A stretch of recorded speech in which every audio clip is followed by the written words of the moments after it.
It's over to you, Irene. Irene disappeared. Oh, in that case, I will set you off then. No, there you are, Irene. She's frozen. Hmm, it's the weather. Okay, this evening we have the Torah from Leigh and the davening from David. So without further ado, Leigh, if you will start us off. Okie dokie. Good Shabbos, everybody. Hope everybody's well. I know it's been a difficult week, um, pension wise and all sorts of things. We just hope everybody is fine and with the support of the community come through these difficult times for not just Helene but also for Judy. Anyway, with last week's Sidra, we finished off with the story of the Arcada, famous story where Avraham is just about to slaughter his son, and an angel appears and says, "Lift up your hand against the lad." The Torah goes on and says, "Ki ato yodati," for now I know, Ki yirei Hashem, that you fear God. So they all live happily ever after. We think this is a wonderfully happy story, but the question is it really a happy story?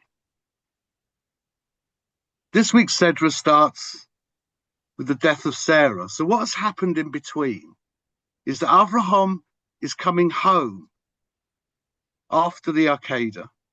And for the first time in his life, Isaac leaves Abraham and goes off to stay with his uncle. So Abraham arrives home to find that his wife has died alone. And he's heartbroken. He's heartbroken because he never got the chance to say goodbye to the lady he loved. He never got a chance to hold her hand and how beautiful she is, to give her a kiss on her cheek and say really how much he loved her and thank her for all the good things that she'd given him. So really, it's a very, very sad story. But the amazing thing, and Abraham cries uncontrollably. And then he pulls himself together and he starts to arrange a funeral where she's going to be buried. The most amazing thing is all the trials that Avram has. This is probably the greatest because, as I said, he never got a chance to say goodbye and all the rest of it. Yet instead of standing up and shouting at God and saying, "What are you doing to me? I even prepared to sacrifice my son, and this is how you reward me. You let my wife die when she's alone." He never does that. He never criticizes HaKadosh Baruch Hu at all. He gets on and does what he has to do. He purchases the land so he can give her a worthy resting place. It's the most amazing story. It's an attitude, it's an idea that's never discussed, this feeling of Avraham, and whether it's good, a happy story or a sad story. But it shows that Avraham didn't just have faith in being prepared to sacrifice the son he loved, but also that to come home and almost celebrate the fact that God has supported him all this time. He finds his wife has died. That is true faith, the absolute trust in HaKadosh Baruch Hu, something that I don't think many of us could ever do.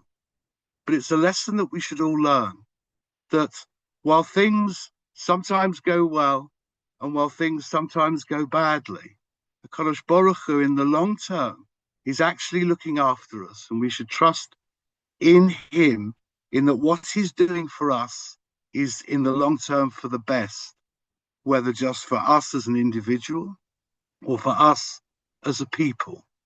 It is really a story about faith and total, complete, and utter trust.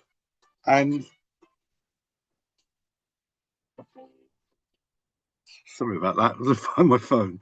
Complete and utter trust in the HaKadosh Baruch Hu. And in these difficult times, whether politically, whether socially, and all the rest of it, what's going on in Israel and in this country, we should have faith that in the long term, the Kadosh Baruch Hu will support us and help us and be there for us, always to protect us and safeguard our future. Shabbat Shalom, everybody. Shikayach. All right, Leigh, thank you very much for that.